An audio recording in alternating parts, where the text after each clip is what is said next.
3 বছৰৰ পিছত মোৰ মানুহজনে স্কুটি চলাই আছে। বিয়া হোৱা আজি 3 বছৰ হ'ল। স্কুটি চলোৱা নাছিল, এতিয়া স্কুটি চলাই আছে। আৰু স্কুটি চলাই এতিয়া আমি আহি আছোঁ চামতা। চামতাৰ পৰা যদি আমাৰ কোনোবাই চাই আছে তেতিয়াহ'লে কমেণ্ট কৰিবচোন। আৰু অলপমান বজাৰ কৰিবলৈ ওলাই আহি আছোঁ এতিয়া। অকণমান ঘৰৰ বজাৰ আছে, ঘৰৰ বজাৰখিনি কৰিম বুলি ওলাই আহিছোঁ। সিহঁতৰ ঘৰত মানে ল'ৰা নাইতো, সেইকাৰণে বজাৰ সময়তে সিহঁতেই কৰে, সেইকাৰণে এতিয়া মই সেইটো কাৰণে অকণ বজাৰ সময় কৰি দিবলৈ ওলাই আহিছোঁ। এতিয়া মানুহজনী স্কুটি চলাব দিছোঁ, ধুনীয়াকৈ চলাই আছে। এতিয়া চামতালৈ আহি আছোঁ। আজি ইমান দিনৰ পৰা স্কুটি চলাই কেনে লাগিছে? চলাইছিলোঁ মাজতে, কেলে চলোৱা? হা? মাজতে চলাইছিলোঁ।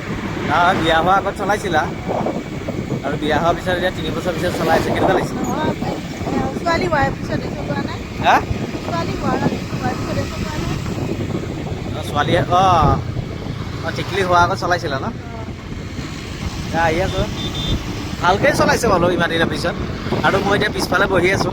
মানে কিমান চলাম আৰু সেইকাৰণে তাইকে চলাব দিছোঁ, চলা অলপমান এইখন লৈ যাম ভাতটো আহক। গুৱাহাটীলৈ। এই স্কুটিখন লৈ যাম আকৌ গুৱাহাটীলৈ।